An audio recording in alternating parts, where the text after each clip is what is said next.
बाला वो वाला हमारा नबी, अपने मौला का प्यारा हमारा नबी, दोनों आलम का दूल्हा हमारा नबी। क्या खबर कितने तारे खिले छुप गए, पर न डूबे न डूबा हमारा नबी। सब चमक वाले उजलों में चमका किए, अंधे शीशों में चमका हमारा नबी। खल्क से औलिया, औलिया से रसूल, और रसूलों से आला हमारा नबी।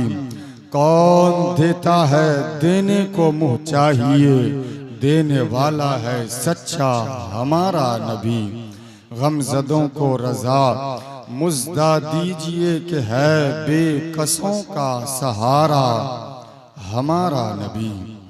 आइए उसी नबी ज़ी वक़ार, दोनों जहान के मालिक व मुख्तार, गुंबदे खजरा में आराम फरमाने वाले आका व मौला, हम गरीबों के गम गुसार नाइबे परवरदिगार हाशमी सरकार कौनैन के वलीन फसले बहार, अर्श की ज़ेबो ज़ीनत फर्श की इबो नुज़हत नौशहे बज़्म जन्नत गोले बागे रिसालत मुस्तफ़ा जान रहमत, साक़िए कौसर शाफ़े महशर हुज़ूर अहमद मुज्तबा मुहम्मद मुस्तफ़ा सल्लल्लाहु ताला अलैहि वसल्लम की बारगाह में एक मर्तबा अक़ीदत व मोहब्बत के साथ बावाज़ बुलंद पढ़ लीजिए दुरूद पाक। अल्लाहुम्मा सल्लि अला सय्यदिना व मौलाना मुहम्मद व अला आलि सय्यदिना व मौलाना मुहम्मद व बारिक वसल्लिम सल्लु अलैहि सलातो व सलामुन अलैका या रसूल अल्लाह सल्लल्लाहु ताला अलैहि वसल्लम। माना कि मेरा नंबर सबसे बाद में आया है, तो इसका मतलब ये नहीं कि मेरे साथ नाइंसाफ़ी हो। मुझको भी वैसा ही सुनिए जैसा कि आपने सबसे पहले वाले को सुना है, ताकि मैं कुरान और हदीस की रोशनी में हुजूर किबला को गवाह बनाकर कुछ अल्लाह उसके रसूल का पैगाम आप तक पहुंचा सकूं। आज की ये मजलिस पाक को इनाकात करने का मकसद सवाब हासिल करना, अपने मालूमात में इजाफा करना, अल्लाह उसके रसूल को राजी करना। आज हमारे और आपके दरमियान बड़ी दूर दराज से चलकर हुजूर पीर तरीक़त, रहबरे राहे शरीयत, औलादे गौसे आज़म हुजूर सैयद अबू फुज़ैल फसही दामाज़िल्लहुल अलैना के ज़ाते बाबरकात हमारे और आपके सामने नमूने असलाफ की शक्ल में मौजूद है। अल्हम्दुलिल्लाह, ये इनकी मेहनत, ये इनका अखलाक, ये इनका किरदार और ये इनका जिगर है कि जिस गर्मी में लोग घर से बाहर नहीं निकलते हैं, उस शिद्दत भरी गर्मी में ये गाजीपुर से चल के मालदा वालों को फैज़याब कर रहे हैं। जिस गर्मी में लोग अपने घर से सड़क पर निकलने के लिए सोचा करते हैं, वहीं कई 100 किलोमीटर का सफर करके फैज़ाने फसीही आप हजरात को देने का काम कर रहे हैं। मकसद सिर्फ एक है कि आपकी तालीम, आपकी तरबियत, आपके कैरेक्टर, आपके किरदार, आपके अखलाक, आपकी जिंदगी में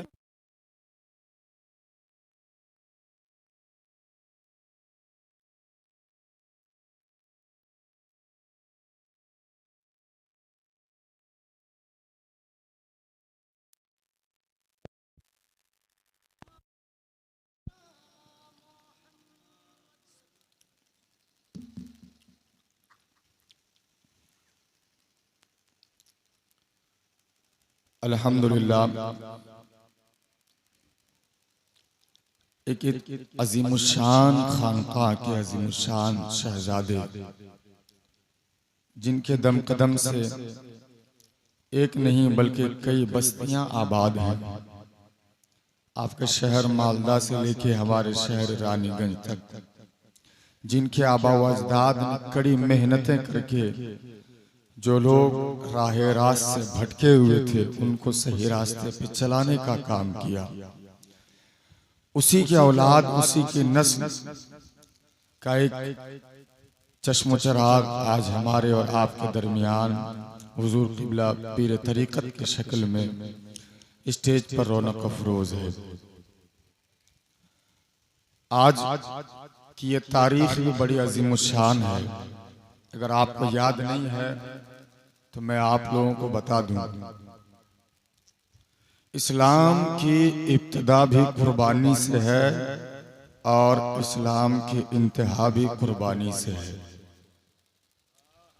आपने अभी कुर्बानी किया, गोश्त खाया, कुछ लोग बचा के भी रखे होंगे। आजकल तो फ्रिज का जमाना है, नॉर्मल में नहीं तो फ्रीजर में घुसा के रखते हैं, बचा ही होगा। आप सिर्फ इतना जानते हैं कि इस्लाम गोश्त खाने का नाम है, आपको सिर्फ यही मालूम है। वजह क्या है? वजह यह है कि आप एक मुसलमान घर में पैदा हुए, बने बनाया आपको सब कुछ मिल गया। आपके अब्बू कलमा पढ़ते थे, आपके दादा कलमा पढ़ने वाले, आपके परदादा कलमा पढ़ने वाले, आपके पड़ोसी कलमा पढ़ने वाले, आपके रिश्तेदार कलमा पढ़ने वाले। आपको कोई मेहनत नहीं करनी पड़ी, किसी ने दावत नहीं दी आपको कि कलमा पढ़ो, इस्लाम भी कोई चीज है, मानना चाहिए, इस्लाम को मानोगे तो जहन्नम से बच जाओगे, जन्नत में जाओगे। किसी ने नहीं समझाया। आंख खुली और आपके अब्बू ने जो सबसे पहला काम करवाया वो ये कि इमाम साहब को बुलवा के दाहिने कान में अजान दिलवा दी, बाएं कान में तकबीर पुकरवा दिया। आप मुसलमान के घर में पैदा हुए, आसानी से इस्लाम आपको मिल गया। इसके बाद जो जो इस्लामी रस्म रिवाज के मुताबिक आप माशरे में आपकी उम्र बढ़ती चली गई, आप उस सारी चीजों को आप देखते चले गए। कहीं अजान हो रही है, कहीं नमाज हो रही है, कहीं ईद है, कहीं बकरीद है, कहीं मुहर्रम है, कहीं कुर्बानी है, कहीं हज है, कहीं उमरा है। लेकिन आज जो इस्लाम हमें मिला है ये कितनी कुर्बानियों के बाद मिला है, आपको मालूम है? आज जो तारीख है जिसमें हम और आप आज आप बैठे हैं, आपको मालूम है कि आज की तारीख में किस हस्ती ने अपनी जान की कुर्बानी पेश की थी? आप में से कोई बता सकते हैं? शायद ही मजमे में से एक दो आदमी को मालूम हो। मशहूर कौल के मुताबिक 18 जिलहिज्जा को दामाद पैगंबर हजरत सैयदना उस्मान गनी ज़ुन्नूरैन रदियल्लाहु ताला अन्हु की यौम शहादत है।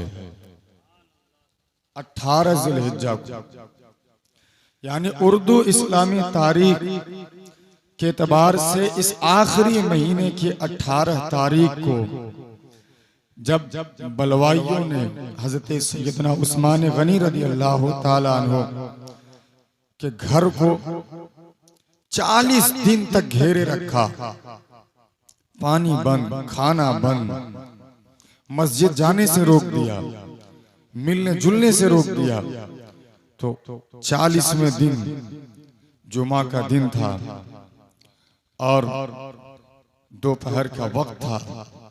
मौका पाकर के बलवाइयों ने आज की तारीख को हज़रत सैयदना उस्मान गनी रदियल्लाहु ताला अन्हु के सर को उनके तन से जुदा कर दिया। ये वो तारीख है जो उम्मत मुस्लिमा के अक्सर बच्चों को मालूम नहीं है। हम नहीं जानते। क्यों नहीं जानते? क्योंकि बस हमें वो इस्लाम मालूम है कि कुर्बानी करना है, 15-20 दिन तक गोश्त रखना है, उसके बाद मुहर्रम का महीना आएगा, लाठी डंडा निकालना है, बस खेलना है, धूपना है, निकल जाना है। हम वो इस्लाम जानते हैं साल में 2 मरतबा ईद की नमाज पढ़नी है, हफ्ते में 1 मरतबा जुमा पढ़ना है। वो इस्लाम जानते हैं। हमने कभी अपने आप को इस्लाम से करीब करने की कोशिश नहीं की। जब हम मुसीबत में पड़ते हैं तब हम पुकारते हैं कि मेरा खुदा कहाँ है, मेरे मुस्तफा की मदद गुंबदे खजरा से क्यों नहीं आ जाती है।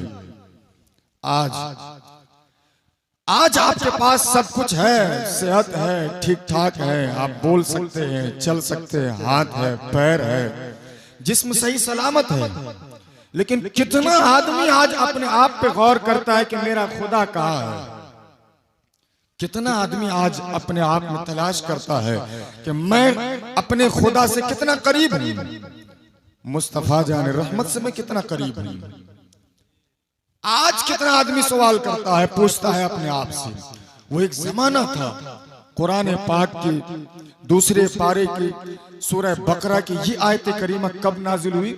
व इदा सअलका इबादी अन्नी फइन्नी करीब, कब नाजिल हुई? आज आपके मोहल्ले में हुजूर पीर तरीकत मौजूद है, आप इनकी बारगाह में आइए और पूछिए हुजूर ये आयत आखिर कब नाजिल हुई थी। हुजूर पीर तरीकत आपको समझाएंगे। वो सहाबा का जमाना था, इश्क़े खुदा में डूबे हुए लोग थे। जब मोहब्बत खुदा की अंगड़ाई उनके सीने में ली, पहुंच गए मुस्तफा की बारगाह में।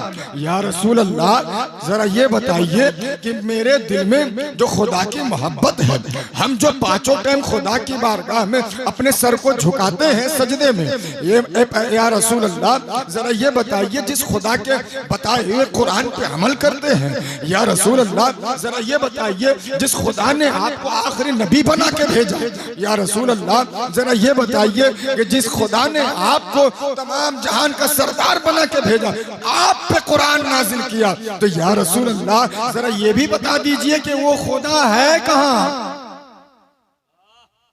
या रसूल अल्लाह, जब खुदा की मोहब्बत उसके दिल में, उन सहाबा किराम के दिल में अंगड़ाई ली, पहुंच गए मुस्तफा की बारगाह में।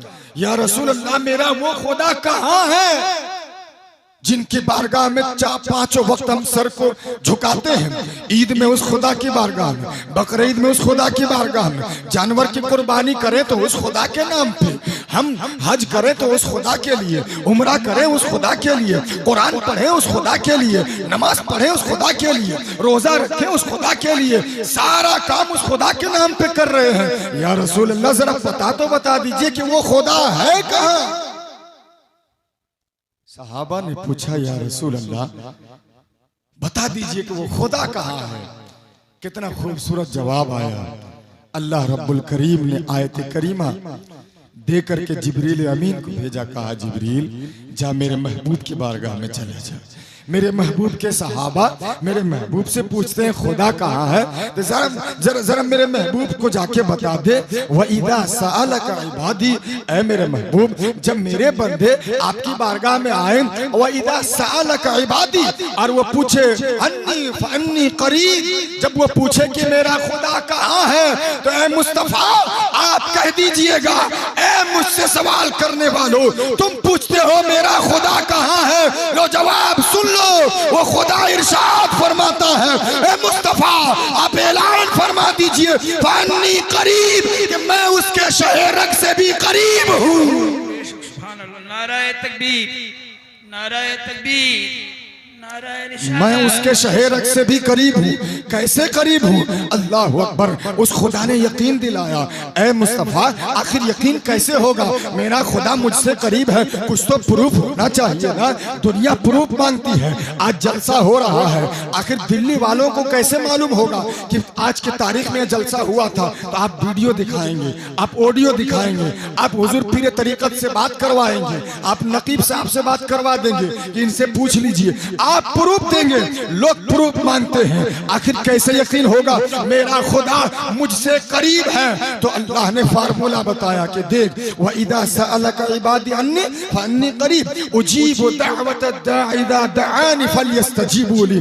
ऐ मेरे बंदो देखो मैं तुझसे कितना करीब हूँ, जरा इस बात का अंदाजा लगा लो, ये प्रूफ भी हो जाएगा। कहा ऐ अल्लाह कैसे प्रूफ होगा? तो मुस्तफा जाने रहमत ने बताया कि देखो तुम जब दुआ करते हो, अल्लाह इरशाद फरमाता है उजीबु दावत दाई इज़ा दआनी, जब मेरा बंदा मुझसे दुआ करता है, कुछ मांगता है। पूरा शहर सो रहा है, मोहल्ले के लोग सो रहे होते हैं, रात की तारीकी होती है, सन्नाटा छाया होता है, पूरे शहर में सन्नाटा छाया हुआ है, रात की तारीकी है। शौहर भी सोया है, बीवी भी सोई है, उस घर में बाप भी सोया है, माँ भी सोई है, बेटा भी सोया है, बेटी भी सोई हुई है। लेकिन घर का एक फर्द उठता है और उठने के बाद वुजू करता है, वुजू करने के बाद मुसल्ला बिछाता है, मुसल्ला बिछाने के बाद मुसल्ले पे खड़ा हो जाता है, खड़े होने के बाद नमाज अदा करता है, नमाज अदा करने के बाद दुआ के लिए हाथ को उठाता है, और जो ही दुआ के लिए हाथ को उठाता है कहता है मौला, सारा शहर सो रहा है, शहर के किसी अफराद को मालूम नहीं कि मैं क्या कर रहा हूँ, मैं एक तेरी बंदी होकर के तुझसे फरियाद कर रहा हूँ, मेरे शौहर भी सो रहे हैं, उसे भी मालूम नहीं है, बाप दुआ कर रहा है, बेटे को खबर नहीं है, बेटा दुआ कर रहा है, बाप को खबर नहीं है, बेटी दुआ कर रही है, माँ को खबर नहीं है, माँ दुआ कर रही है, बेटी को खबर नहीं है, किसी को खबर नहीं है।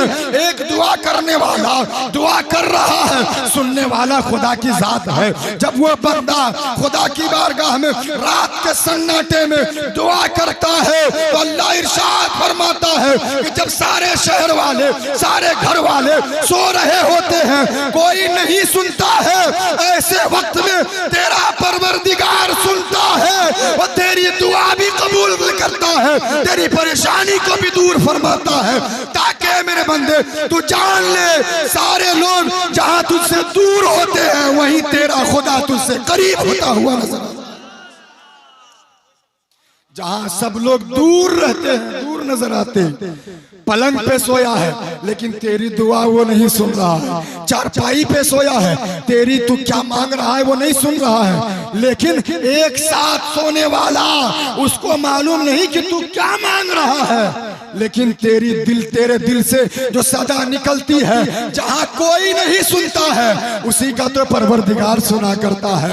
इसीलिए खुदा ने फरमाया व इज़ा सअलक इबादी अन्नी फइन्नी करीब उजीबु दावत दाई इज़ा दआनी फलयस्तजीबू ली वलयुमिनु बी लअल्लहुम यरशुदून। इसी का नाम है कि मेरे बंदो, तेरा खुदा तुझसे इतना करीब है, तेरा खुदा तुझसे इतना करीब है कि बगल में सोने वाला नहीं सुन पाता है, लेकिन तेरा खुदा सुन लेता है।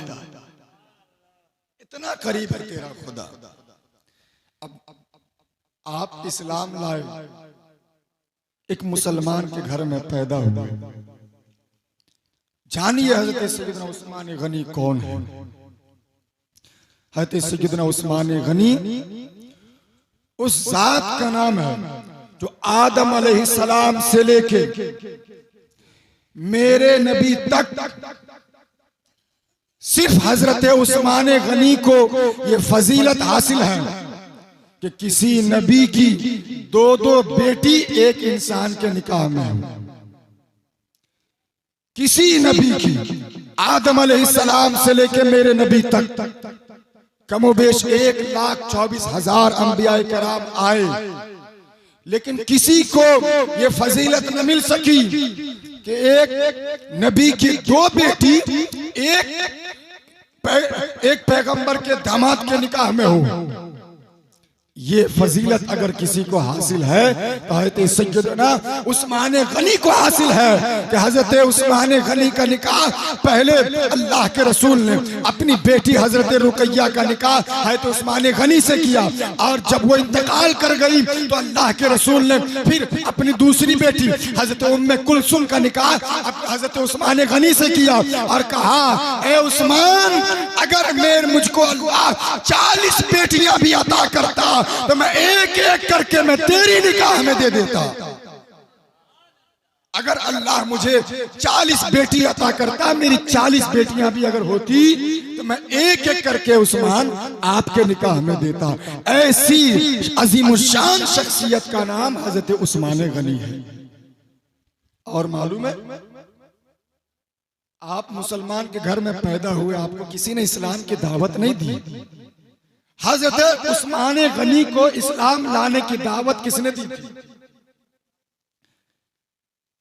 शुरू जमाने से जब हजरत अबू बकर सिद्दीक ईमान नहीं लाए थे, उस वक्त से हजरत अबू बकर सिद्दीक और हजरत उस्मान गनी दोनों दोस्त थे। तो जब अबू बकर सिद्दीक ईमान ले आए तो दोस्त से तो मिलने जाता है ना। तो एक दिन हजरत उस्मान गनी अबू बकर सिद्दीक से मिलने के लिए गए, मुलाकात के लिए। जब मुलाकात के लिए गए तो हजरत अबू बकर सिद्दीक ने अल्लाह के रसूल के बारे में बताया, उनकी सादगी, उनकी सच्चाई, उनकी अमानतदारी, उनके इस्लाम के बारे में बताया। तो हजरत उस्मान गनी को यह बात बहुत पसंद आई और कहा कि जिस तरह से आप इस्लाम लाने से पहले मेरे दोस्त थे, उसी तरह से इस्लाम लाने के बाद अबू बकर सिद्दीक आज भी आप मेरे दोस्त हैं। मैं पहले भी आपकी बात माना करता था, मैं आज भी आपकी बात मानने के लिए तैयार हूं। जिस तरह से आपने कलमा पढ़ा है, चलिए उस रसूल हाशिमी की बारगाह में मुझे भी ले चलिए और मुझे भी कलमा पढ़ के मुसलमान बनाइए। हजरत अबू बकर सिद्दीक की दावत पे हजरत उस्मान गनी आजाद लोगों में तीसरे नंबर पे इस्लाम कबूल करने वाले हैं। मर्दों में, आजाद लोगों में हजरत उस्मान गनी तीसरे नंबर पे इस्लाम कबूल करने वाले हैं और ये उनका मुकद्दर था। उन्होंने तीसरे नंबर पे इस्लाम कबूल किया। खलीफा भी बने तो तीसरे खलीफा बने, अमीरुल मोमिनीन भी बने तो तीसरे नंबर पे बने। हजरत उस्मान गनी, हजरत अबू बकर सिद्दीक, हजरत मौला अली और गुलामों में हजरत जैद के बाद इस्लाम कबूल करने वाले मर्दों में हजरत उस्मान गनी का नाम आता है। हजरत उस्मान गनी ने इस्लाम कबूल किया। अब इस्लाम मक्के की गलियों में फैलने लगा। आज आप कलमा पढ़ते हैं, क्या किसी ने आपको एक तमाचा मारा कि तुम क्यों कलमा पढ़ते हो? क्या किसी ने आपको पकड़ के पीटा? क्या किसी ने आपको गाली दी? क्या आपको किसी ने खूंटी खंबे में बांधा कि तुमने क्यों इस्लाम ले आया? नहीं। हजरत उस्मान गनी एक बावकार खानदान के थे, एक बड़े खानदान के थे, बड़े दौलतमंद पैसे वाले थे। लेकिन इसके बाद भी जब इस्लाम कबूल किया तो आपके खुद अपने सगे चचा ने, आपके खुद अपने सगे चचा ने इस्लाम कबूल करने के बाद आपको रस्सियों से बांध दिया। रस्सियों से जकड़ के बांधने के बाद इतना पीटा, इतना पीटा, इतना मारा, कहा कि भतीजे जब तक तू इस्लाम का दामन नहीं छोड़ेगा उस वक्त तक तेरा चचा तुझको नहीं छोड़ेगा। अल्लाह अकबर। हजरत उस्मान गनी का जवाब सुनिए। हजरत उस्मान गनी कहते हैं, ओ मेरे चचा, आप कहते हो इस्लाम का दामन छोड़ दो तो तुम्हें तेरी पिटाई करना छोड़ दूंगा। तो जवाब सुन लो, ऐ मेरे चचा सुन लीजिए, मैं दुनिया की सारी दौलत छोड़ सकता हूं लेकिन इस्लाम का दामन में कभी नहीं छोड़ सकता। हजरत उस्मान गनी ने कहा कि चचा जितना चाहो आप पीटो, जब तक आपका दिल चाहे मारो, लेकिन मैं इस्लाम का दामन नहीं छोड़ सकता। चचा ने देखा कि अब ये मानने वाला नहीं है, भतीजा तो मेरा ही है। चचा ने छोड़ दिया। चचा ने छोड़ा। हजरत उस्मान गनी की जिंदगी बढ़ने लगी। अल्लाह अकबर। अल्लाह के रसूल सल्लल्लाहु अलैहि वसल्लम पे हजरत उस्मान गनी की जानिसारी धीरे धीरे बढ़ने लगी। यहाँ तक कि जब मौका आया कि मदीने में पानी की कमी है, अल्लाह के रसूल ने ऐलान फरमाया, है कोई जो मदीने के लोगों को पानी पिला करके जन्नत खरीदे? है कोई जो मदीने के लोगों को पानी का इंतजाम करके अपने लिए जन्नत खरीदे? हजरत उस्मान गनी ने, वहां उस वक्त एक कुआं था, बीर रूमा, जो आज बीर उस्मान के नाम से मशहूर है। उस कुएं को हजरत उस्मान गनी ने आधा कुआं खरीदा। एक यहूदी का कुआं था, उसने कहा इस शर्त पे मैं ये कुआं दे रहा हूं कि एक दिन यहूदी पानी पिएगा, एक दिन मुसलमान पानी पिएगा। वो इसलिए उसने ऐसा किया ताकि हम जो है एक दिन पानी मुसलमान को लेने देंगे, दूसरे दिन हम पानी भी भर लेंगे और फिर मुसलमान को दूसरे दिन अपना पानी बेचेंगे, पैसा भी कमाएंगे। तो हजरत उस्मान गनी ने आधा कुआं तो खरीद लिया, एक दिन पे बात हो गई। अब एक दिन मुसलमान पानी भरता, एक दिन यहूदी पानी भरता। तो क्या देखा उसने कि जिस दिन मुसलमानों का नंबर आता पानी भरने का, उस दिन मुसलमान 2 दिन का पानी भर लिया करता था, कि दूसरे दिन पानी की कमी नहीं रहेगी जो उस यहूदी से पानी खरीदने के लिए जाएंगे। मुसलमान तो ऐसे ही चालाक होता है, ये तो गोश्त खाने वाला है तो चालाक तो होगा ही। मुसलमान चालाक, जिस दिन मुसलमानों का नंबर आए उस दिन वो 1 बाल्टी नहीं 2 बाल्टी पानी भर ले। अब यहूदी परेशान कि मेरा पानी तो बिक ही नहीं रहा है, मुसलमान तो एक ही दिन में 2 दिन का काम चला ले रहा है। तो उसने हजरत उस्मान गनी से कहा कि ऐसा कीजिए, अब पूरा कुआं खरीद लीजिए। अब आधे में काम नहीं चलेगा, आप पूरा खरीद लीजिए। कहा ठीक है, पूरा देते हो तो दे दो, लेकिन अब रेट पहले वाला नहीं मिलेगा, अब कम पैसा मिलेगा। कहा ठीक है, जितना देना है दीजिए। तो हजरत उस्मान गनी ने पूरा कुआं खरीद करके आम मुसलमानों के लिए वक्फ कर दिया। आज भी वो कुआं मदीने की सरजमीन पे मौजूद है।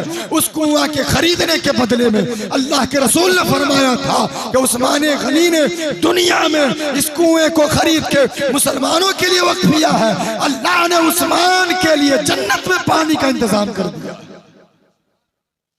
उस जात का नाम उस्मान गनी है, उस जात का नाम उस्मान गनी है। जरा और पढ़िए, हजरत उस्मान गनी से हमें क्या सबक मिलता है। आज उस्मान गनी के नाम पे हम सिर्फ ये जानते हैं कि वो सहाबी हैं, अल्लाह ताला ने बड़ा मकाम और मर्तबा अता फरमाया है। लेकिन जरा ये भी सुनिए कि उस्मान गनी उस हिम्मतबाज शख्सियत का नाम है जिसने 12 साल तक हुकूमत की है, जिसने 12 साल तक हुकूमत की और मुसलमानों का खलीफा अमीरुल मोमिनीन बनकर के 12 साल तक जिसने इस्लामी खिलाफत को बहुस्न खूबी अंजाम दिया, उस अजीम शान शख्सियत का नाम हजरत सैयदना उस्मान गनी की जात है। अब आप देखिए, हजरत उस्मान गनी के दौरे खिलाफत में पहला काम, जब हजरत सैयदना उमर फारूक रज़ी अल्लाह तआला की शहादत हुई थी, तो उनकी शहादत को एक मुजरिम ने, एक बदबख्त ने धोखे से खंजर मार के किया था मस्जिद में। हजरत उस्मान गनी ने सबसे पहले इमाम के लिए रूम का इंतजाम करवाया, कमरे का इंतजाम इमाम के लिए सबसे पहले हजरत उस्मान गनी ने करवाया। मुअज्जिन की तनख्वाह मुकर्रर सबसे पहले हजरत उस्मान गनी ने करवाया। पुलिस चौकी और कोतवाली का इंतजाम सबसे पहले हजरत उस्मान गनी ने करवाया। और जुमा के दिन आज जो 2 अजानें हो रही है, हजरत उस्मान गनी से पहले 1 अजान हुआ करती थी। हजरत उस्मान गनी ने जुमा के रोज सबसे पहले 2 अजान दिलवाई। हजरत उस्मान गनी ने आम मुसलमानों के लिए जो खजाने खोले कि हर एक आदमी हजारों का मालिक नहीं बल्कि लाखों का मालिक हजरत उस्मान गनी के जमाने में हुआ करता था। हजरत उस्मान गनी के जमाने में इतने फतुहात, इतने कसीर तादाद में कि जहां कहीं भी फतह करने का मामला आता, हजरत उस्मान गनी मदीने से फौज भेजा करते थे। और वो फौज आज तक हजरत उस्मान गनी की ये तारीख रही है, कभी भी हारी नहीं है, बल्कि जब भी वो फौज मदीने से निकली है तो जीत करके वापस मदीना पहुंची है। हजरत उस्मान गनी कि वो अज़ीम शान शख्सियत है जिसने उम्मत मुस्लिमा पे वो एहसान किया कि आने वाली नस्लें आज उनके नक्शे कदम पे चलती रहेगी और कामयाबी की मंजिल तय करती रहेगी। हजरत उस्मान गनी उस अज़ीम शान शख्सियत और बादशाह इस्लाम, खलीफा और अमीरुल मोमिनीन का नाम है। लेकिन बिल आखिर मुसलमानों ने बोलते हैं ना कि जब बागी अपने अंदर पैदा हो, जबकि जुल्म तशद्दुद करने वाले अपने अंदर छुपे हुए हो, फिर उससे बचाना लोगों को बड़ा मुश्किल हुआ करता है। रास्ते में अगर कंकर हो तो आप जूता पहन करके चल सकते हैं, उसको रौंदते हुए पार कर सकते हैं, लेकिन कोई कंकरी अगर आपके जूते में घुस जाए तो फिर एक कदम चलना भी मुश्किल हुआ करता है। हर कदम पे दुश्वारियों का सामना करना पड़ता है। अल्लाह अकबर। हजरत उस्मान गनी के साथ वही हुआ, अपनों ने साजिशें रचना शुरू कर दी और फिर मिस्र से जो वो फितना उठा, बिल आखिर हजरत सैयदना उस्मान गनी रज़ी अल्लाह तआला अन्हु की शहादत का बाइस बना।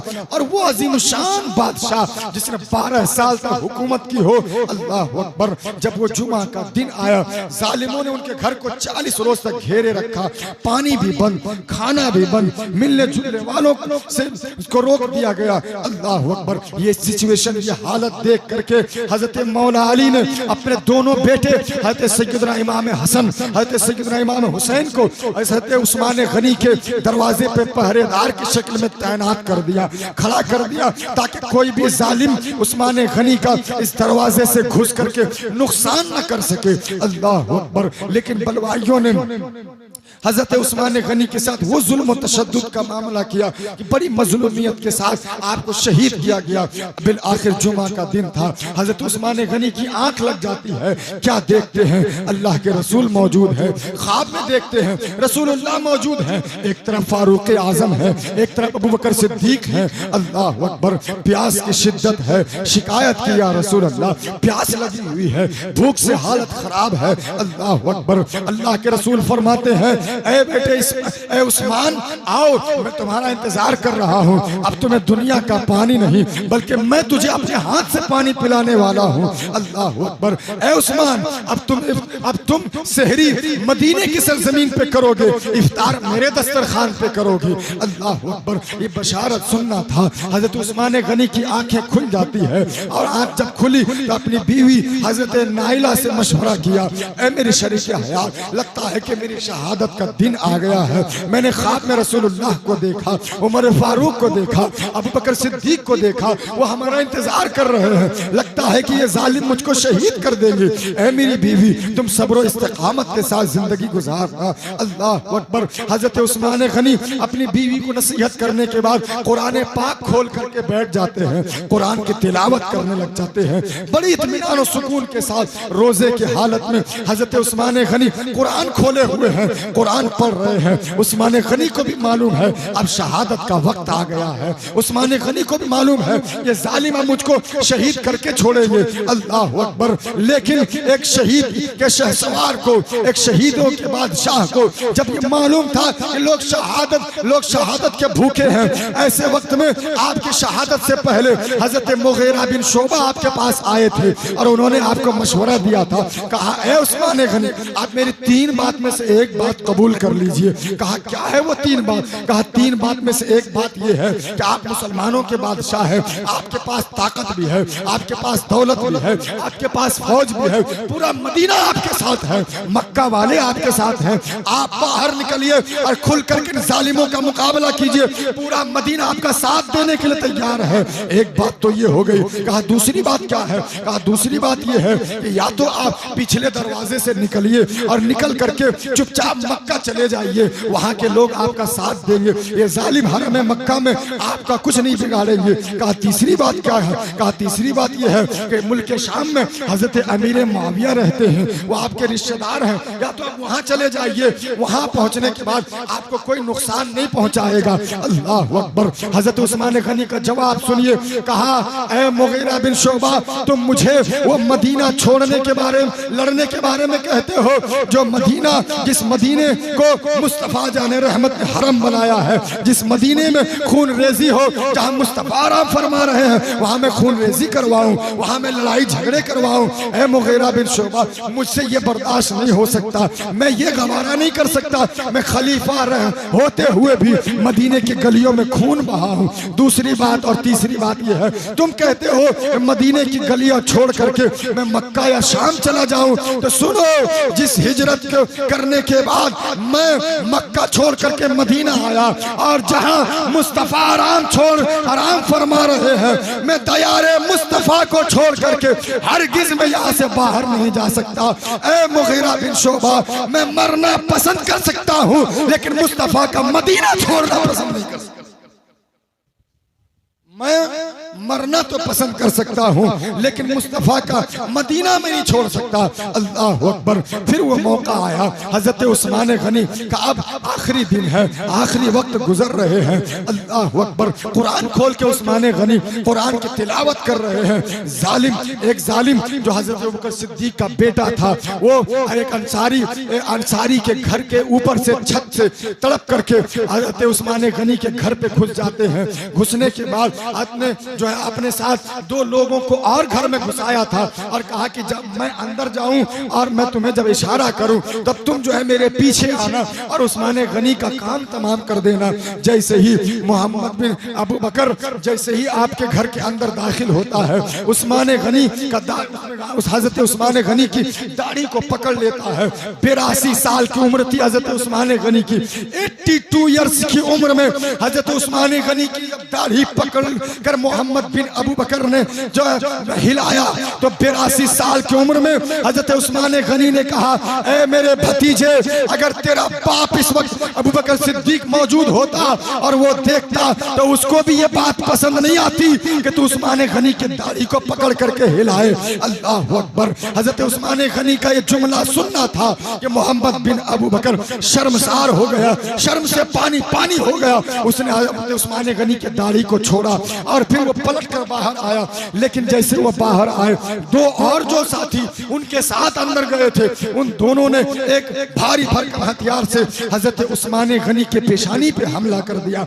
82 साल की उम्र में हजरत उस्मान गनी जमीन पे गिर जाते हैं। जैसे ही जमीन पे गिरे, तीसरा जो था उसने आपकी गर्दन पे वार किया और फिर शहीद मजलूम को बड़ी बेदर्दी के साथ शहीद कर दिया। जब आपको शहीद किया गया तो आपके खून का छींटा, आपके खून का फव्वारा जो पड़ा था, जो दीवारों पे नहीं बल्कि कुरान पाक पे जाके पड़ा था, जिस आयत करीमा पे आपके खून के छींटे पड़े थे, वो आयत करीमा गवाह है। वो आयत करीमा ये थी, फसयकफीकहुमुल्लाह व हुवा समीउल अलीम, कि बेशक अल्लाह काफी है और वो सुनने वाला भी है, वो जानने वाला भी है। इस बेदर्दी के साथ 82 साल की उम्र में हजरत सैयदना उस्मान गनी को 12 साल खलीफा रहने के बावजूद जालिमों ने शहीद कर दिया। उस अजीम शान जात का नाम हजरत उस्मान गनी है और आज उनकी यौम शहादत है। आज 18 जिलहिज्जा उनकी यौम शहादत है और मगरिब और इशा के दरमियान आपकी नमाज जनाजा हुई और आपको ठीक गुंबदे खजरा के सामने जन्नतुल बकी में दफन किया गया। चंद सहाबा किराम में, बहुत बड़ी तादाद नहीं थी, तारीख में मौजूद है कि बहुत कम तादाद में लोगों ने आपके नमाज जनाजा अदा की और इसके बाद आपको दफन किया गया। तो अब आप सोचिए कि कितनी दुश्वारियों से इस्लाम गुजर कर आपके घर तक पहुंचा है। आज आप अय्याशी कर रहे हैं। आज अगर हुजूर पीर तरीकत आपको कोई मसला बताए, अगर आज आपको कोई आलिम दीन सिखाता है, अगर आज आपके मोहल्ले में जलसे होते हैं, कोई मसला बताया जाता है, आज आपके इमाम साहब अगर कुछ बता रहे हैं, आप उसको हल्के में लेते हैं। आप यूं ही जलसा सुनेंगे, सुबह फिर चले जाएंगे, कल से फिर आप वही करेंगे जो आज से पहले कर रहे थे। क्यों? क्योंकि आपको आसानी से इस्लाम मिल गया है, आपको बगैर मेहनत के इस्लाम मिल गया है। आपको इस्लाम लाने के बाद किसी ने पिटाई नहीं की, किसी ने आपका हाथ पैर नहीं बांधा, किसी ने आपको सूली पे नहीं चढ़ाए। आपने वो दिन नहीं देखे कि इस्लाम लाने के बाद डंडा खाना पड़ता है। आपने वो दिन नहीं देखे कि इस्लाम की तलाश में हजरत सलमान फारसी को कई बार बेचा गया। आपने वो दिन नहीं देखे कि इस्लाम लाने के बाद हजरत बिलाल हबशी के सीने पे भारी भरकम पत्थर रखा गया। आपने वो दिन नहीं देखे। आपको आसानी से इस्लाम मिल गया है, इसलिए आप गोश्त खाते हैं, नारा लगाते हैं। अब 25 रुपये का रजनीगंधा खा करके पच से थूक दो। हाँ, मैं जो हकीकत में वो कह रहा हूं, 25 रुपये का रजनीगंधा खाए और जमीन पे पच थूक दिए। अब बस नारा लगाए, इस्लाम जिंदाबाद, इस्लाम जिंदाबाद। लगाते कि नहीं लगाते भाई, बोलिए ना। लगाते हैं। साल भर नहीं भी लगाएंगे तो मुहर्रम में जरूर लगाएंगे। मैं आपसे गुजारिश करना चाहता हूं, जिस इस्लाम का नारा आप लगाते हैं, इस्लाम जिंदाबाद, एक मर्तबा रात की तन्हाई में जरा गौर कीजिएगा कि वो इस्लाम क्या आपके घर में भी जिंदाबाद है। एक मर्तबा जरा आप सोच के देखिएगा कि क्या वो इस्लाम आपके चेहरे पे भी नजर आ रहा है। एक मर्तबा जरा सोच के देखिएगा कि वो इस्लाम आपकी बहू बेटियों पे भी नजर आ रहा है। जरा एक बार सोच के देखिएगा कि वो इस्लाम क्या आपके बच्चों पे नजर आता है। जिस इस्लाम का नारा गलियों में बड़ी आसानी से आप लगा लेते हैं, जिस इस्लाम का नारा गले फाड़ फाड़ के रात दिन आप मुहर्रम में लगा लेते हैं। ऐ मेरे भाइयों, ऐ मेरे दोस्तों, ऐ मेरे बुजुर्गों, मैं आपसे पूछना चाहता हूं, जिस इस्लाम को आप ये कहते हैं इस्लाम जिंदाबाद, जरा अपने आप पे गौर कीजिए। क्या वो इस्लाम जिसमें दाढ़ी पसंदीदा है, क्या वो इस्लाम की दी हुई दाढ़ी आपके चेहरे पे नजर आती है? क्या इस्लाम का दिया हुआ दी हुई वो टोपी क्या आपके सर पे नजर आती है? क्या इस्लाम का दिया हुआ वो कुर्ता पैजामा वो लिबास आपके बदन पे नजर आता है? क्या इस्लाम का दिया हुआ बेटियों के सरों पे वो आंचल क्या वो नजर आ रहा है? क्या इस्लाम का दिया हुआ वो हिजाब वो पर्दा क्या आज बहुओं के सरों पे और बदन पे नजर आ रहा है? क्या इस्लाम का दिया हुआ वो कुरान क्या आप हर रोज पढ़ रहे हैं? क्या इस्लाम का दिया हुआ वो जो इस्लाम का दिया हुआ वो इस्लाम की दी हुई वो नमाज जो पांचों वक्त मस्जिदों से सदाएं बुलंद की जा रही है, क्या आप उस इस्लाम पे अमल कर रहे हैं? क्या इस्लाम की दी हुई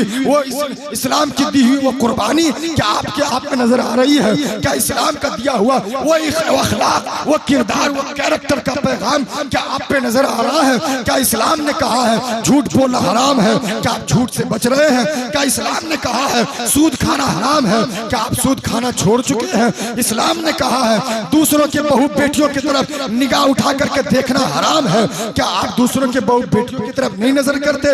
इस्लाम ने कहा है गाने सुनना, फिल्में देखना, ड्रामे देखना ये हराम है, क्या आप फिल्म नहीं देखते हैं? इस्लाम ने कहा है शराब पीना हराम है, क्या आप शराब छोड़ चुके हैं? इस्लाम ने कहा है दूसरों का हक मारना हराम है, क्या आप दूसरों का हक मारना छोड़ चुके हैं? इस्लाम ने कहा है दूसरों को सताना हराम है, क्या आप दूसरों को सताना छोड़ चुके हैं? इस्लाम ने कहा है दूसरों का माल हड़पना हराम है, क्या आपने दूसरों का माल हड़पना छोड़ दिया है? इस्लाम ने कहा है झूठ बोलना गुनाह कबीरा है, क्या आपने झूठ बोलना छोड़ दिया है? इस्लाम ने कहा है एक वक्त की नमाज छोड़ना जानबूझ करके हराम है, यह गुनाह कबीरा है, क्या आपने नमाज पढ़ना शुरू कर दिया है? इस्लाम ने कहा है माँ बाप को सताना यह गुनाह कबीरा है, क्या आपने माँ बाप को दुख देना छोड़ दिया है? इस्लाम ने कहा है दूसरों के तरफ दूसरों के हक मार के खाना यह हराम है, क्या आपने दूसरों का हक मारना छोड़ दिया है? इस्लाम ने कहा है हर रोज नमाज पढ़नी है, क्या आपने नमाज पढ़ना शुरू किया है? इस्लाम ने कहा है दूसरों के साथ अच्छे कैरेक्टर अच्छे किरदार और अच्छे अखलाक से पेश आना है, क्या आप अपना कैरेक्टर और अखलाक सुधार चुके हैं? इस्लाम ने कहा है बाप का भी हक अदा करना है, बीवी का भी हक अदा करना है, बहू बेटियों का भी हक अदा करना है, क्या आप दूसरे के हक अदा करते हैं? इस्लाम ने कहा है कुरान पढ़ने समझने और अमल करने की किताब है, क्या आप कुरान को समझ करके पढ़ते हैं, उस पर अमल करने की कोशिश करते हैं? इस्लाम ने कहा इल्म दीन हासिल करना हर मुसलमान मर्द औरत पर फर्ज है, क्या आप इल्म दीन हासिल कर रहे हैं? इस्लाम ने कहा है बड़ों की इज्जत करना, छोटों पे शफकत करना, प्यार करना, ये इस्लाम है, क्या आपके अंदर ये इस्लाम है? अगर ये इस्लाम है तो हकीकत में इस्लाम जिंदाबाद था, इस्लाम जिंदाबाद है, इस्लाम जिंदाबाद रहेगा। और अगर ये नहीं है तो ये नारा फजूल है, बेकार है। समझ रहे हैं आप? अगर ये है तो इस्लाम जिंदाबाद है, और अगर नहीं है तो फिर ये जुमला है, फिर ये दिखावा, फिर ये बिला वजह का शोर शराबा। ये इस्लाम से प्यार नहीं है। इस्लाम से प्यार उसी वक्त होगा जबकि इस्लामी कल्चर, इस्लामी रस्म रिवाज, इस्लामी तालीमात पे आप अमल करना शुरू कर देंगे, तब जाकर के इस्लाम से प्यार होगा, तब जाकर के आपको ये कहने का हक होगा कि इस्लाम जिंदाबाद। आप मैं एक आखिरी बात बता करके अपनी बात खत्म करता हूं। इसके बाद कुछ नौजवानों ने कहा कि आपसे ताउन की अपील की। मैं गुजारिश करूंगा, नकीब साहब चूंकि ये बंगला बहुत अच्छा बोलते हैं, ये आपको बंगला में अच्छा समझा देंगे, वरना हुजूर पीर साहब किबला की भी उर्दू जो है वो नेशनल हाईवे की तरह है, और हमारी भी उर्दू ऐसे ही है, क्योंकि हम लोग उर्दू जबान के लोग हैं। अच्छा माशाअल्लाह, तो हम गुजारिश कर देते हैं, बात आप मुकम्मल कर दीजिए। मैं आपको एक पैगाम देना चाहता हूं। हुजूर पीर तरीक़त जलवा फरोज हैं, इनको गवाह बना करके एक फार्मूले पे आप अमल कीजिए। इतनी बड़ी तादादी आबादी, इतनी बड़ी तादाद है आपकी। इस्लाम का सबसे पहला message, first message of Islam क्या है? Have you answer?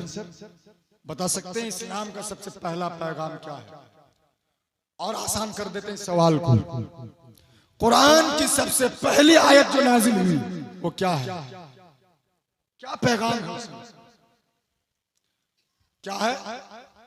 Knowledge, education, तालीम, पढ़ाई, शिक्षा। इस्लाम का सबसे पहला मैसेज, सबसे पहला पैगाम नमाज नहीं है, रोजा नहीं है, हज नहीं है, ज़कात नहीं है, ये बाद में है। पढ़ाई पहले है, नॉलेज पहले है, एजुकेशन पहले है।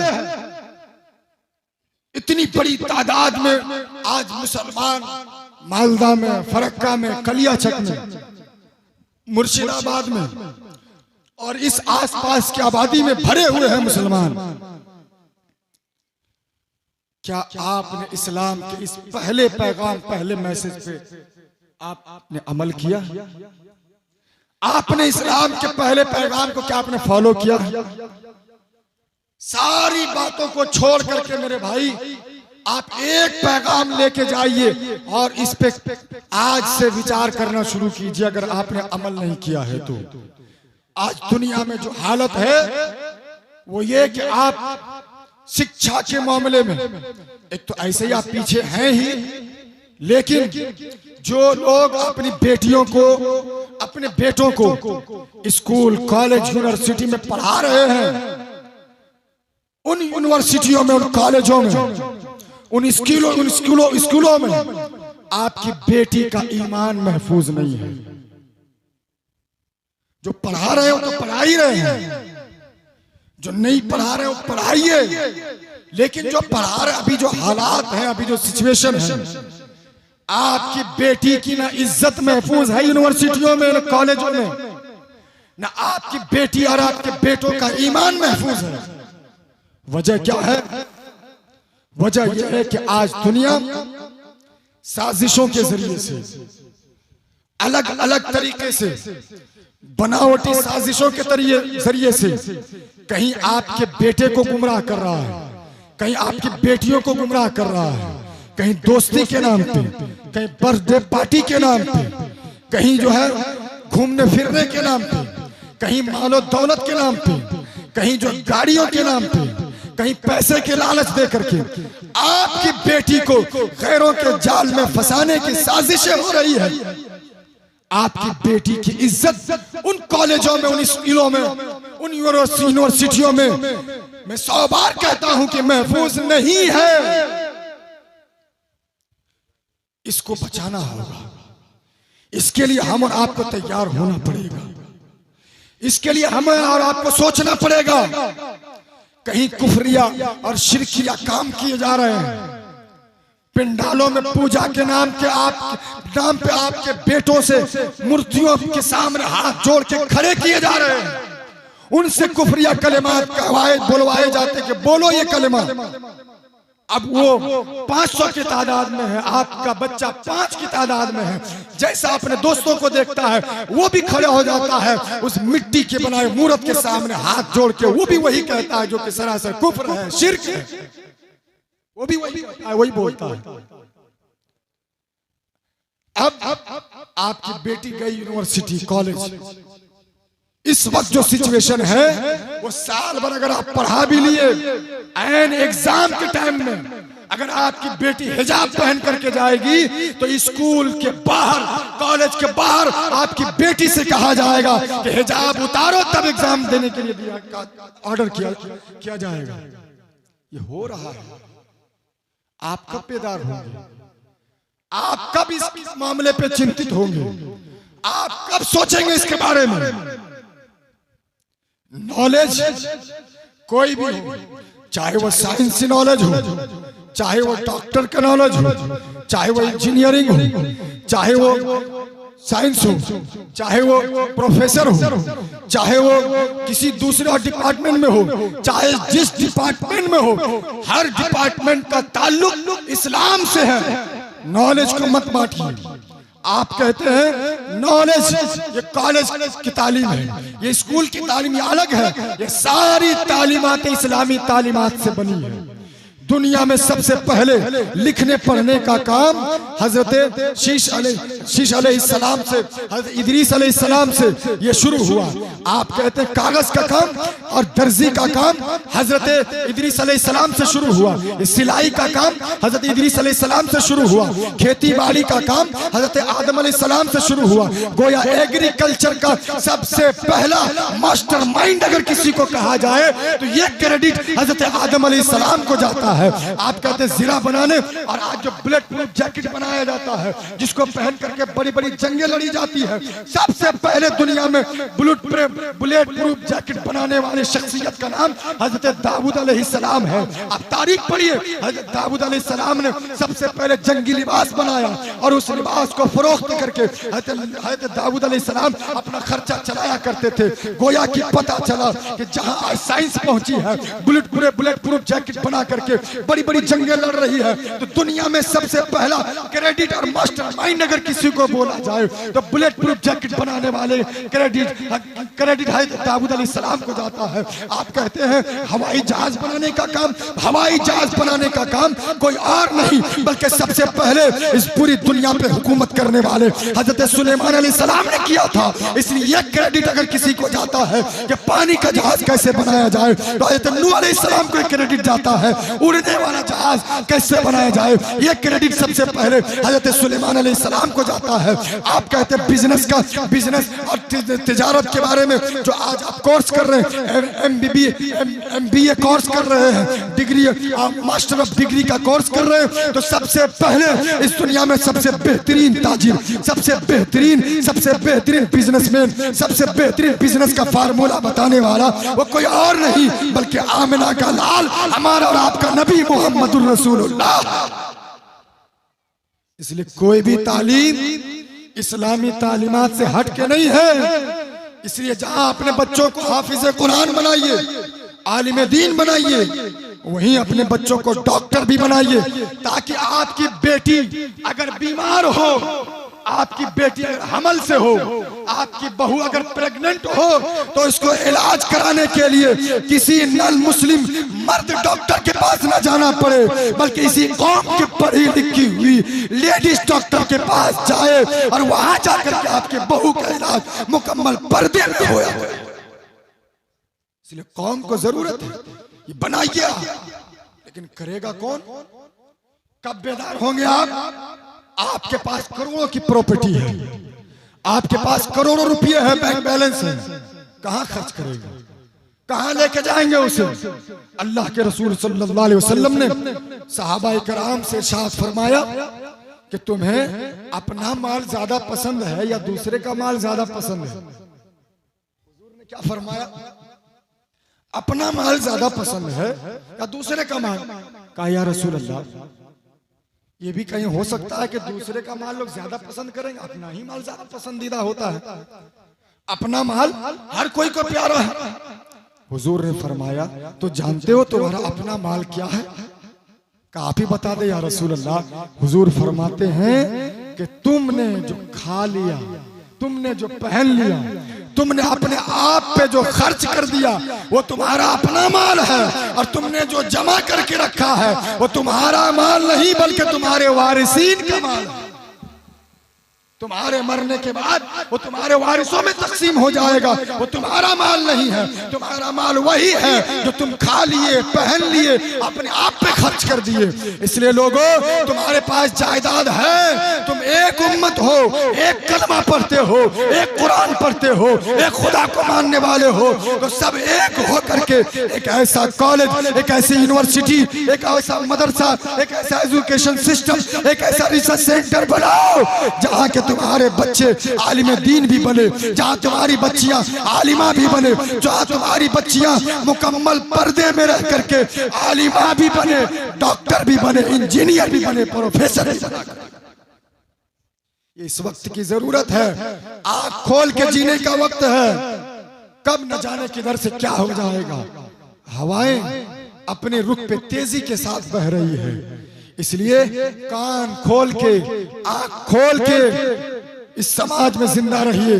जो पैसे, मेरे नौजवानों, तुम पुड़िया पे, जुओं पे, लॉटरी पे, अय्याशियों पे, गुटखा पे, बीड़ी सिगरेट पे खर्च करते हो, ऐ मेरी कौम के नौजवानों, तुम इस कौम के मुस्तकबिल हो, भविष्य हो। तुम इस कौम के लिए बहुत कुछ कर सकते हो।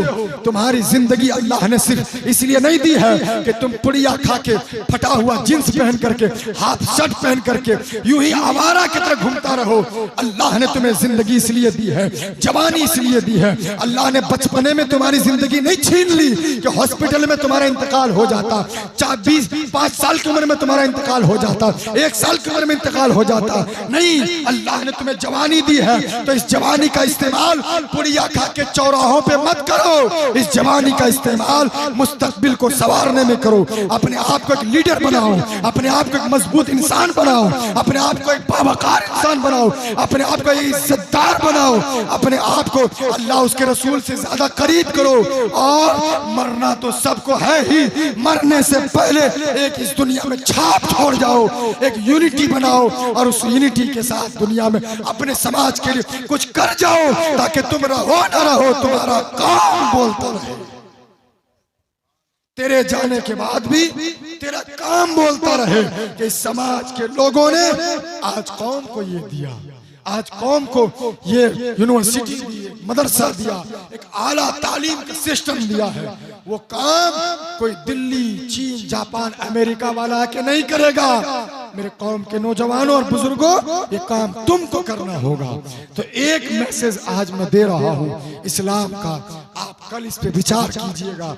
जैसे जलसा करने से पहले आपने विचार किया, और जब विचार हो जाए तो आप हुजूर किबला पीरे तरीकत के बारगाह में आइएगा और कहिएगा कि जहां हमारे बाप दादाओं ने हमें 20 बीघा, 25 बीघा, 50 बीघा जमीनें दी थी, मैंने हुजूर दीन के नाम पे एक कॉलेज बनाने के लिए, एक यूनिवर्सिटी बनाने के लिए, एक हाई सिस्टम रिसर्च सेंटर बनाने के लिए, मैंने एक बड़ा इदारा बनाने के लिए जहां दीनी तालीम भी होगी, दुनियावी तालीम भी होगी, उस 50 बीघा जमीन में से मैंने 5 बीघा जमीन दीन के नाम पे वक्फ कर दिया है।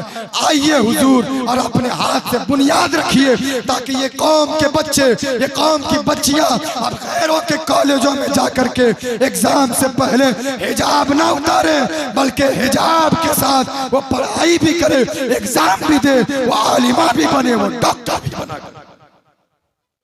ये काम आपको करना पड़ेगा। तैयार हैं आप इसके लिए? बोलिए भाई, तैयार हैं? कुछ चेंजिंग चाहते हैं आप? अगर चेंजिंग नहीं चाहते तो एक नहीं 1000 जलसा करा लीजिए, कोई फायदा नहीं होने वाला।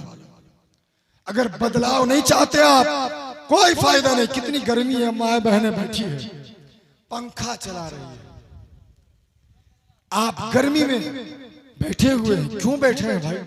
कुछ तो मकसद होगा। तो एक पैगाम है, अपनी सोच में तब्दीली लाइए, कुछ कीजिए, आगे बढ़िए। आपका मुआशरा जहां तक कल था उससे आप आगे बढ़ाने का काम कीजिए। जो पढ़े लिखे लोग हैं, जो मेरी माँ बहनें हैं जो पढ़ी लिखी हैं, वो सिर्फ घर में रोटी बनाने और चावल बनाने और मछली बनाने का काम न करे, बल्कि आप पढ़ी लिखी हैं तो आप अपने जरिए से 10 बच्चियों को पढ़ाने का काम कीजिए। ट्यूशन के नाम पे ही सही, फ्री तालीम दीजिए, 1 घंटा ही पढ़ाइए आप, लेकिन पढ़ाने का काम कीजिए। आप आज 10 बच्चियों को पढ़ाइएगा, वो बच्चियां कल 50 को पढ़ाएगी। आप इस दुनिया से चले भी जाइएगा, वो हाथ उठा करके दुआ कर देगी, अल्लाह की रहमत झूम के बरसेगी, अल्लाह आपको उसकी दुआ की बरकत से जन्नत नसीब कर देगा।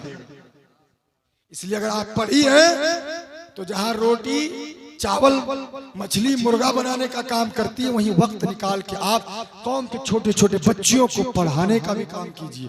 पढ़ाइए और अपने शौहरों से मशवरा कीजिए कि आप लोग मिल करके क्यों नहीं एक ऐसा इदारा बना देते हैं। आज हम अपने घर में 5 बच्ची को पढ़ा रहे हैं, हम उस इदारे में जाके 5 नहीं बल्कि 50 बच्चियों को पढ़ाएं। अपने शौहरों से आप कहिए, आप जब बोलिएगा तो आपकी बातों में वो दम है, वो पावर है कि आपकी बात से तो अमेरिका, चीन और जापान हिलने लगेगा। आपका शौहर क्यों नहीं हिलेगा? वो भी हिलेगा। अरे एक दिन में नहीं होगा, 6 महीने में होगा, लेकिन होगा इंशाअल्लाह ताला। ये काम हुजूर किबला पीर तरीकत के हाथ से होगा और इंशाअल्लाह ताला वो दिन भी आएगा कि इस समाज में रहने वाला हर एक बच्चा पढ़ा लिखा होगा, हर एक बच्ची शिक्षित होगी, पढ़ी लिखी होगी, तालीम याफ्ता होगी। फर्क ये है कि आप सिर्फ जलसा न कराएं, सिर्फ बैठे नहीं, सिर्फ प्रोग्राम अटेंड न करें, बल्कि यहाँ से उठें तो जहन में बदलाव पैदा करें, अपने आप में तब्दीली पैदा करें, माशरे को बदलने की सोच लेकर के यहाँ से उठें। जिस दिन आप इस कौम के मुस्तकबिल को सोचने के लिए आप 1 कदम आगे बढ़ेंगे, अल्लाह की रहमत 10 कदम आगे बढ़ करके आपका वेलकम, स्वागतम और इस्तकबाल करती हुई नजर आएगी। और इंशाअल्लाह ताला आप कदम बढ़ाइए, अल्लाह की मदद होगी। जो काम आप दीन के नाम पे एक ईंट से शुरू करेंगे, अल्लाह की गैब से मदद होगी, वो काम पाए तकमील तक पहुंचते हुए नजर आएगा इंशाअल्लाह ताला। एक सोच बनाइए, एक मिजाज बनाइए। इन्हीं चंद जुमलों के साथ मैं अपनी बात खत्म करता हूँ। वाखिर दावाना अल्हम्दुलिल्लाहि रब्बिल आलमीन।